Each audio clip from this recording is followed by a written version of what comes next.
This cabbage pie has been in my family for generations. My grandmother baked it almost every weekend, and the aroma alone could bring everyone into the kitchen. Today, I'm sharing her recipe with you.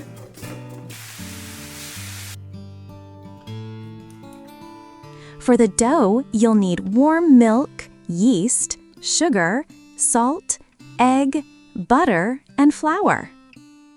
You'll find all the exact measurements in the description below.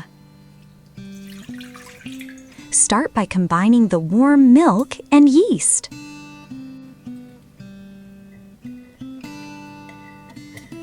Mix well and add the sugar. Stir a little and add 1 egg. Since we didn't specifically wait for the yeast to activate in the milk, you need to mix everything very well. Add 4 grams of salt and stir thoroughly. Now add 300 grams of flour and start kneading the dough. You can use your hands or a spatula. Once everything is combined, add 35 grams of softened butter. Not all at once, but in small portions, gradually incorporating it into the dough. Don't worry if the dough feels slightly sticky at first. That's exactly what makes the pie so soft after baking. After mixing all the butter into the dough, transfer it to the countertop and knead for another 5 minutes. Grease the bowl with oil, cover the dough, and let it rise until it doubles in size, somewhere around an hour and a half. While the dough is rising, let's prepare the filling.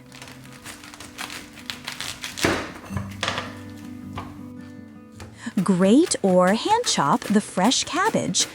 For a pie of this size, we need about 300 grams of fresh cabbage. Add some carrot, not too much, and chop about half a medium onion.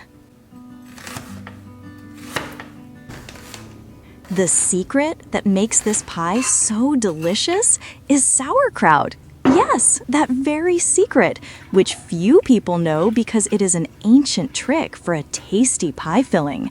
Squeeze out the juice and add 300 grams.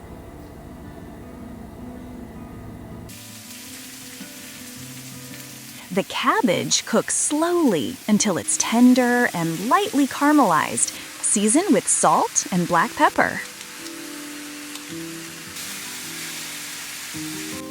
Simmer while stirring constantly, covering with a lid during the process. I empty the cooked cabbage out of the frying pan so it cools down faster. Also, stirred it a couple of times in the bowl to speed up the cooling process. It looks like the dough more than tripled in size over the course of an hour and a half.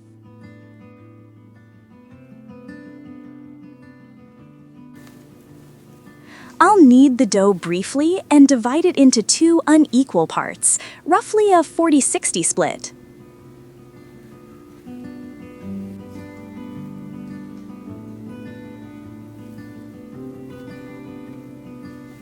We'll use the larger portion for the base of the pie and cover the other part with plastic wrap for now so it doesn't dry out.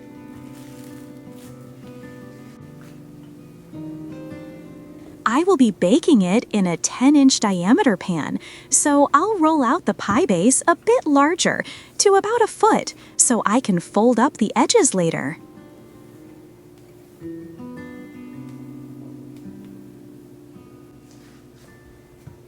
To be extra sure it doesn't stick to the bottom, line the pan with parchment paper, then lay out the rolled out dough and stretch it slightly so the edges curl up.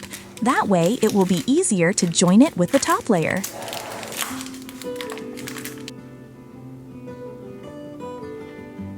Add the delicious cabbage filling and spread it evenly. The layer of filling should be about 1 inch thick. Just be careful not to taste it. It's so delicious that you might eat too much and not have enough left for the pie.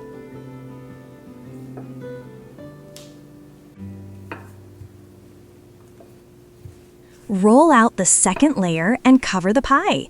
You need to pinch the edges of the two layers very securely so they don't come apart during baking. I go around the edge a couple of times.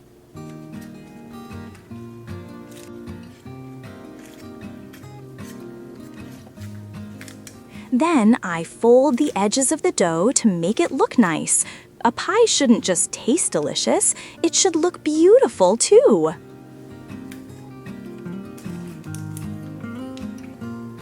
Cover the pie with plastic wrap and let it rise a little for 30-40 minutes. While the pie is rising, we'll beat 1 egg with 2 teaspoons of water for the glaze.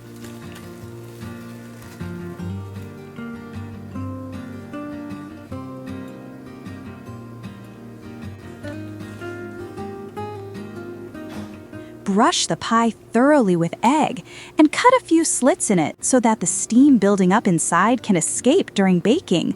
Otherwise, the pie will puff up.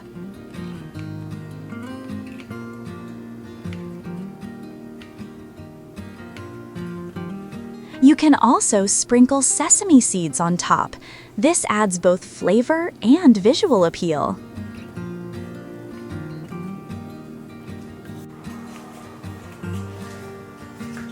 Place in an oven, preheated to 375 degrees Fahrenheit, and bake for 30 to 35 minutes. Bake until the pie is beautifully golden brown. Every oven is a little different, so start checking during the final few minutes.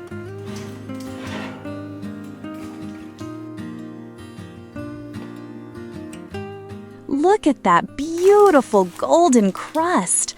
Somewhere deep down, I hoped for a beautiful pie, and it turned out magnificent.